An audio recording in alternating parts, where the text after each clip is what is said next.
Faut-il investir en privé, en personne physique? J'ai de l'immobilier, j'aime bien l'immobilier et je trouve que c'est un bon placement. On peut s'exposer à un risque de requalification des revenus et après on va venir justement sur, quels sont les dangers et le problème de ces situations. Au final, au niveau de la récurrence et de l'opération, au niveau du type d'investissement que tu fais, le type de crédit. Je vais être, taxé, à quelle sauce je vais être mangé et quel risque je m'expose également.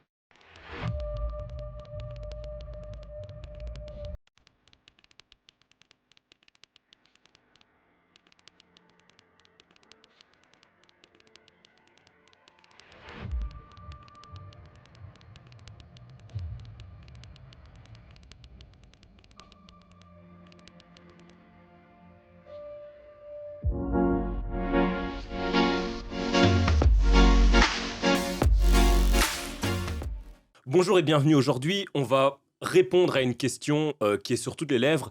Faut-il investir en privé, en personne physique ou bien investir en société? C'est-à-dire que lorsqu'on suit beaucoup de formations, on a l'impression, eh bien, que la manière dont les choses sont présentées, c'est de l'investissement en privé pour justement dégager du cash flow, gagner de l'argent de façon supplémentaire, et on parle assez peu de l'investissement en société. En ce qui me concerne, j'ai un avis tranché sur la question de faut-il, eh bien, finalement, la jouer en privé ou en société, mais j'ai décidé de faire venir, eh bien, mon expert comptable, Vincent, qui pourra, eh bien, justement répondre, à la lumière de ses connaissances, et de son expertise sur cette question épineuse de faut-il investir en privé ou en société? Vincent, est-ce que tu peux te présenter d'une part, nous dire également si tu investis dans l'immobilier et après on pourra voir, ensemble quels sont les avantages finalement de l'investissement en privé par rapport à l'investissement en société? Voilà, donc bonjour à tous, moi je m'appelle Vincent, donc j'ai un bureau d'expertise comptable depuis déjà quelques années. Moi je suis expert comptable depuis 2019 officiellement, et ça fait depuis 10 ans que je suis dans le métier. J'ai de l'immobilier, j'aime bien l'immobilier et je trouve que c'est un bon placement. Et donc je suis prêt à répondre à toutes tes questions. OK, super.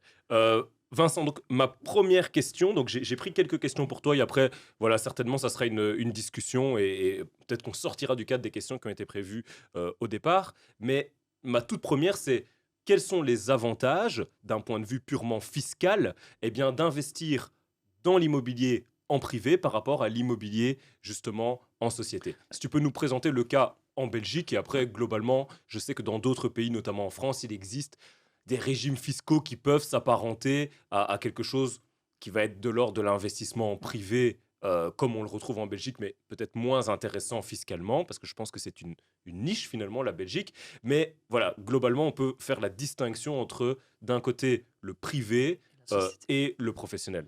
Alors, en personne physique, donc en privé, en Belgique, on n'est quasi pas taxé. Tu es taxé sur quoi? Sur le revenu cadastral que tu indexes. Actuellement, le taux d'indexation, on est à x2, fois 1,40, donc tu majeures de 40%. Sur ce montant-là, tu es imposé au taux marginal. Le taux marginal, c'est quoi? C'est le plus haut taux d'impôt dans lequel tu es soumis. Pourquoi? Parce qu'en Belgique, l'impôt il est progressif. Ça veut dire que tu as des tranches de 0 à 50%. Si comptons ta plus haute tranche d'imposition, c'est du 45%. Sur les revenus immobiliers, donc déterminés comment? Revenu cadastral non indexé fois l'index majoré de 40%, tu vas être imposé sur le plus haut taux. Donc c'est encore un taux qui est assez intéressant. Pourquoi? Parce que les revenus cadastrales, ils sont très faibles en Belgique, et donc tu n'es pas réellement taxé sur les loyers réellement perçus. En société, tu vas être taxé sur réellement les revenus perçus, donc tous les loyers. Bien sûr, là, un taux beaucoup plus faible, hein, puisque l'impôt des sociétés, c'est entre 20 et 25%.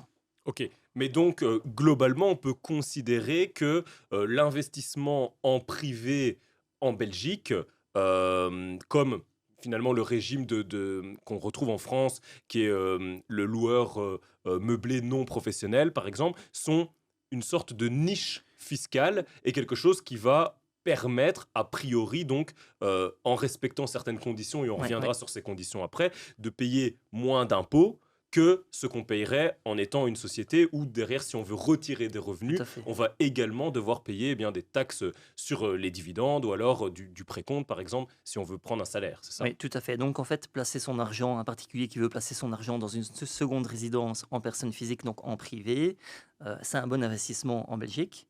Pourquoi? Premièrement, tu es taxé seulement sur le revenu cadastral. Et deuxièmement, la seconde résidence, après 5 ans, si tu la vends, tu ne seras pas non plus taxé sur la plus-value. Donc Ok. c'est une bonne niche fiscale en Belgique d'investir une seconde résidence en privé si tu as les moyens de le faire. Mais là, tu ouvres une porte Oui, finalement et une brèche et qui va m'amener à te poser une question euh, épineuse. C'est-à-dire que lorsqu'on regarde aujourd'hui sur Internet, on retrouve beaucoup de formations qui vendent une forme de liberté financière du fait d'investir dans l'immobilier, où on te propose, entre autres, de tirer des revenus qui vont remplacer ton salaire grâce à de l'investissement dans l'immobilier. oui. Et donc, au-delà des formations bidons où on t'explique que avec un bien ou deux biens, tu vas gagner 2 000 € de cash flow par mois. Si on fait fi de cette approche et que on se dit, OK, admettons avec un bien, tu gagnes 400, 500 € par mois, mais il t'en faudra peut-être 4, 5, 6 en privé. Et donc, finalement, y a-t-il une limite? Quels sont les risques et les problématiques si on veut investir de façon massive à petite échelle, parce que 4-5 biens, on peut rester, si on reste objectif par rapport à ce que nous, on prône ici sur la goutte d'eau, c'est très peu ambitieux. Mais si on passe sur 4-5 biens, 6 biens en privé, qu'on a un salaire, admettons, de 2 000 € par mois dans le but de venir remplacer son salaire, comment ça se passe et quelles sont les problématiques auxquelles on pourrait éventuellement être exposé? Alors, quand tu es particulier, tu dois savoir que l'impôt, tu as plusieurs types c'est de revenus, hein. Tu as les revenus professionnels, tu as les revenus immobiliers, les revenus mobiliers et les revenus divers.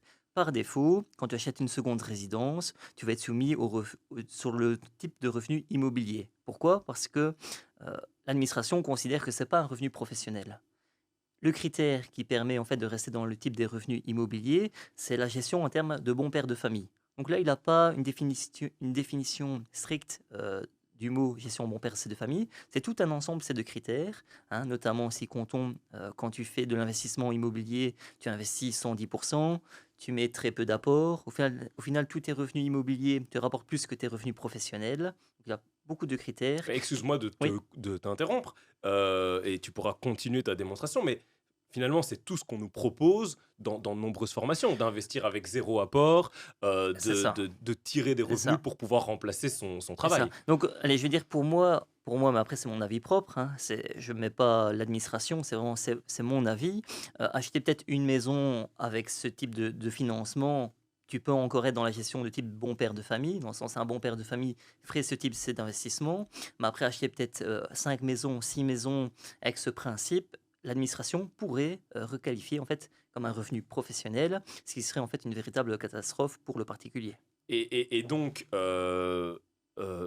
si je résume bien, Oui, on peut s'exposer à un risque de requalification des tout à fait. revenus. Et après, on va venir justement sur quels sont les dangers et le problème de cette situation. C'est assez technique, mais bon, ici, les gens qui nous suivent sur la goutte d'eau sont des gens qui, voilà, globalement, sont plus intelligents que la masse, et donc on pourra rentrer dans ces aspects techniques. Oui. Mais donc, si je comprends bien, tu as un risque de requalification des revenus que tu perçois, je simplifie, mais des loyers, par exemple, lorsque tu fais louer, à partir du moment où tu ne fais pas les choses comme étant un bon père de famille. C'est Tout à ça? fait. Euh, Quels sont, première question, puis j'enchaînerai du coup par la deuxième, mais quels sont les faisceaux de preuves que peut collecter justement le fisc, si tu peux nous en donner peut-être 5, 6, qui pourraient donner des indices comme quoi, a priori, ce que tu fais n'est pas de l'investissement en tant que bon père de famille. Tu nous as parlé d'une part donc du type de crédit et de l'apport mis dans l'opération, mais est-ce qu'il y a d'autres éléments qui peuvent s'additionner justement et qui pourraient t'amener à ne plus être considéré comme bon père de famille, du coup à être taxé, et après, quelles seront ces taxes et les problématiques que ça entraîne? Oui. Tu as aussi un critère qui est super important, c'est la récurrence de l'opération. Ok. C'est-à-dire que si tous les ans, tu achètes une maison pour justement dégager c'est du cash flow, l'administration pourrait se dire que c'est plutôt une démarche professionnelle qu'une démarche en tant que bon père c'est de famille. Le bon père de famille va peut-être faire ça tous les 5 6 ans, une belle opération et encore. Donc il y a vraiment ce critère de récurrence qui est important. Il y a ensuite aussi peut-être un autre critère qui est peut-être les revenus générés par les revenus immobiliers par rapport aussi aux revenus professionnels. Même si je pense que c'est dans les critères un peu moins regardés, mais on pourrait dire attention, ce particulier-là, il gagne 1 500 € et grâce à toutes les opérations qu'il a accumulées sur ces dernières années, il a peut-être 3 000 à 4 000 € de revenus immobiliers. De cash flow ou de revenus Plutôt c'est de cash flow. ok. On pourrait se dire attention, en fait, on est plutôt considéré comme un revenu professionnel que comme un revenu passif immobilier. Oui, parce que finalement, ce revenu-là, il devient plus important que ton revenu Ouais, issu de ton activité professionnelle salariée, par exemple, qui est celle sur laquelle tu es le plus taxé, parce qu'en Belgique, le travail est beaucoup taxé. tout à fait. Mais donc là, tu es dans une niche, mais on considère plus ça comme étant équilibré et Voilà. cohérent. Après, attention, donc ça veut dire que si tu es salarié, tu as un salaire de plus ou moins 2 000 € net et tu fais une fois une belle opération sur un immeuble, c'est de rapport qui te rapporte 3 000 à 4 000, tu ne seras pas là d'office considéré comme un revenu professionnel. C'est Hein. pratiquement Voilà, impossible de c'est faire c'est- 3 000 à 4 000 de voilà, cash flow tant que tu as un crédit, c'est ça. à moins d'avoir acheté ton bâtiment quasiment cash. C'est ça. Et donc, en fait, le principe de gestion de bon père de famille, c'est tout un ensemble de critères qui va être analysé, hein, en disant, tiens, au final, au niveau de la récurrence et de l'opération, au niveau du type d'investissement que tu fais, le type de crédit, si tu mets un apport, si les revenus générés rapportent plus que ton activité, c'est de salarié. Et donc, tout l'ensemble de ces critères vont être analysés pour savoir si en fait tu basculerais pas plutôt sur un type de revenu professionnel, où là, comme tu l'as dit, tu serais soumis à l'impôt des personnes physiques. L'impôt des personnes physiques, ça va entre 0 et 50%. Et en plus de ça, tu serais aussi soumis aux lois sociales, hein, aux lois sociales qui sont 20,5% de ton bénéfice. Ok. Est-ce que tu peux justement détailler davantage, peut-être nous donner un exemple pseudo-chiffré, même Ouais. s'il n'est pas précis, hein, mais donc de comment ça se passe à partir du moment où tu es taxé, eh bien, enfin que tu as une requalification. Donc, je te donne une situation. Imaginons, tu as une personne qui gagne 2 000 € par mois. Elle génère, grâce à différents investissements immobiliers, on va dire, même 2 000 € de cash flow par mois grâce à ces investissements. En parallèle, elle a une charge de crédit. Comment ça va se passer? C'est-à-dire que les revenus totaux au total qui sont générés, disons, ils sont de l'ordre de 6 000 €. D'accord. Donc, si on prend revenus payés par les locataires, d'accord, revenus des locataires euh, amène 6 000 €, on rembourse le crédit 4 000, d'accord, et il reste 2 000 €. Comment cette personne va être taxée alors sur ces 6 000 € qu'elle va recevoir, eh bien, des locataires? Voilà, donc si on repart sur une requalification comme un revenu professionnel, nous, qu'est-ce qu'on va regarder? C'est déjà la totalité des revenus, donc des loyers réellement perçus.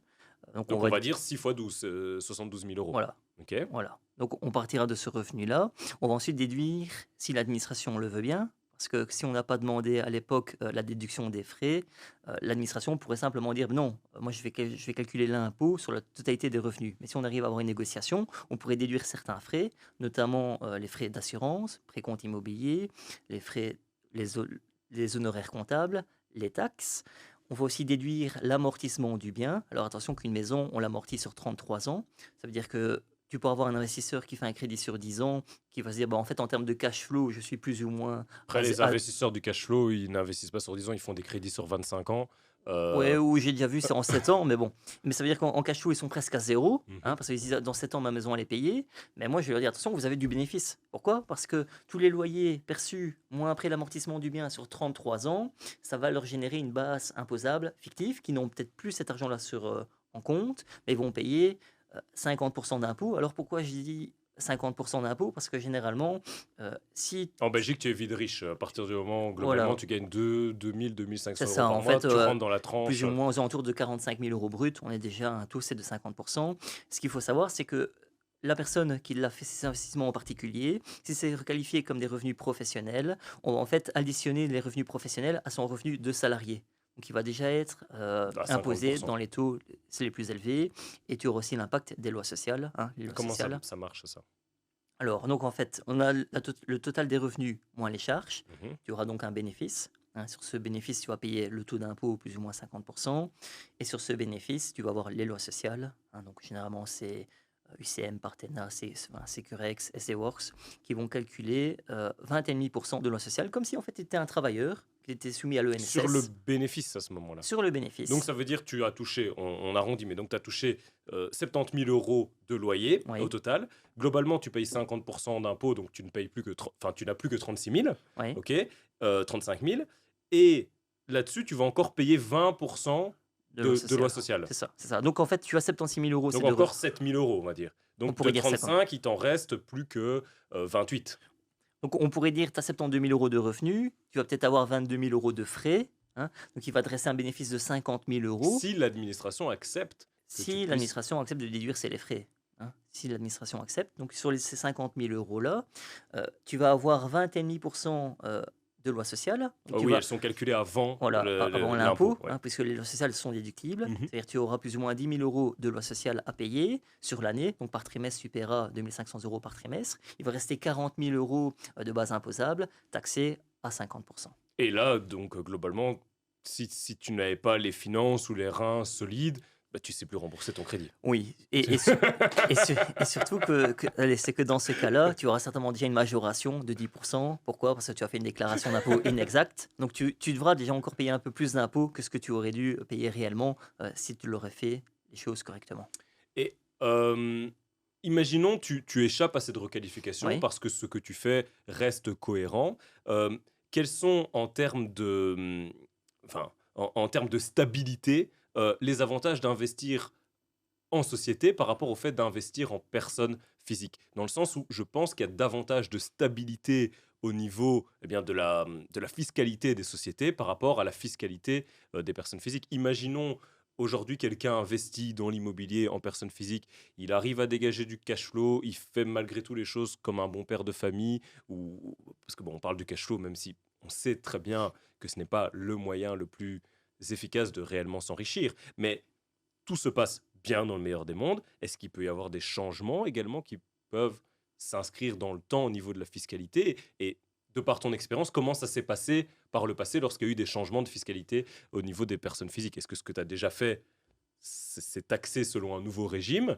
Ou bien est-ce que malgré tout, comme tu as acheté de façon antérieure, eh bien, ça reste sous le régime fiscal auquel tu étais soumis euh, soumis, le mot est intéressant, soumis préalablement. Alors là, il y a plusieurs questions. Donc en fait, le premier point, Les questions sont intelligentes, hein, donc c'est des questions très intelligentes, mais le premier point, c'est le principe de la sécurité juridique.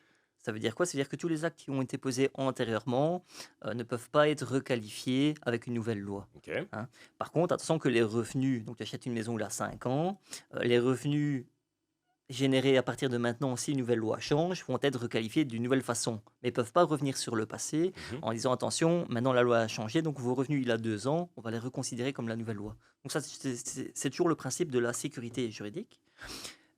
Le, le deuxième point, c'est qu'en Belgique, ça reste encore une niche fiscale, l'investissement en immobilier. Hein. C'est pour ça qu'à chaque gouvernement, on entend parler que le gouvernement souhaite taxer c'est les loyers ou davantage les revenus immobiliers, parce qu'on est dans un seul pays d'Europe où nous sommes le moins taxés sur les revenus immobiliers. Pourquoi? Parce qu'on est toujours taxé sur le revenu cadastral, qui est un revenu antérieur aux années 2000. Ok. Mais donc, il peut malgré tout y avoir un changement. Il peut malgré tout avoir un changement. Moi, ça fait depuis 10 ans que je travaille et ça fait déjà depuis 10 ans que j'entends que les lois veulent changer. Au final, ça ne passe pas, mais c'est toujours dans l'air du temps de imposer les loyers pour les revenus, pour les particuliers. Donc, c'est quand même un sujet qui est toujours sur la table. Actuellement, il n'est toujours pas passé, mais on entend de plus en plus parler. Encore récemment, on en a entendu parler. Grâce au gouvernement qui n'a pas été élu ou avec les différents changements, cela n'est pas encore passé, mais ça risque d'arriver par la suite. Ok. Et donc, j'ai une dernière question à te Oui, poser concernant ce sujet. Imaginons, j'investis en privé, oui, et puis j'ai une belle opportunité qui se présente, et j'ai l'opportunité donc de revendre oui, en accusant une plus-value oui, sur la revente. oui. Donc j'ai acheté un bâtiment, après 2 ans, quelqu'un me dit, ok, ce bâtiment-là, je vous rachète une unité ou je vous rachète l'entièreté du bâtiment. Comment ça va se passer si j'ai un bâtiment en privé par rapport à si j'ai un bâtiment en société, dans la globalité? Sur quels paramètres je vais être taxé et à quelle sauce je vais être mangé et quels risques je m'expose également? Voilà. Donc en fait, si tu achètes une seconde résidence, que tu la vends après 5 ans, tu n'as pas de plus-value, donc tu n'auras pas d'impôt à payer. Par contre, si tu la vends en déant les 5 ans, tu auras un impôt.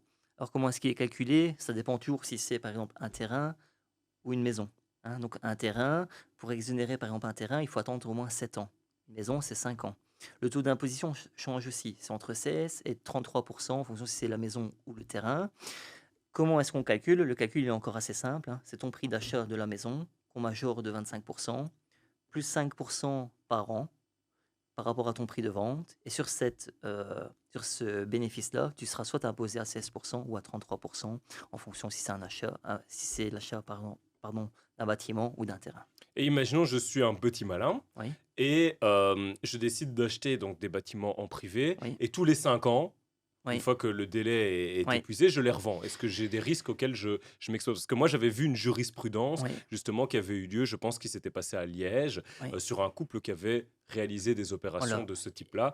Et, Comment ça se passe? voilà. Et donc là, si tu veux, on revient en fait au critère de la récurrence, hein. C'est-à-dire que si en fait tu as compris le principe, tu dis bah, en fait sur chaque maison que j'achète après, je vais attendre 5 ans pour pas être taxé, l'administration pourrait se dire bah, c'est plus de la gestion bon père de ces deux familles, c'est vraiment une gestion professionnelle, hein. Et donc dans cette gestion professionnelle, vous devez être soumis à l'impôt des indépendants, hein, aux revenus professionnels. D'où les conséquences, on en a déjà parlé, le taux d'imposition qui est beaucoup plus élevé, et tu seras aussi soumis aux lois sociales. Donc, si on veut résumer, on peut faire, enfin, il est donc pratiquement impossible de remplacer à court terme ces revenus du travail par des revenus de l'immobilier, étant donné ce que tu nous as dit, à savoir que euh, on ne peut, il faut éviter donc de collecter un certain nombre d'éléments qui pourraient amener à être requalifié comme étant un professionnel, dont notamment les montants des loyers qui sont perçus et donc également du cash flow. Il faut éviter de mettre en place tout ce qui peut permettre de générer davantage de cash, donc de faire par exemple des opérations d'achat-revente. C'est à éviter Ouais, si on le fait en privé.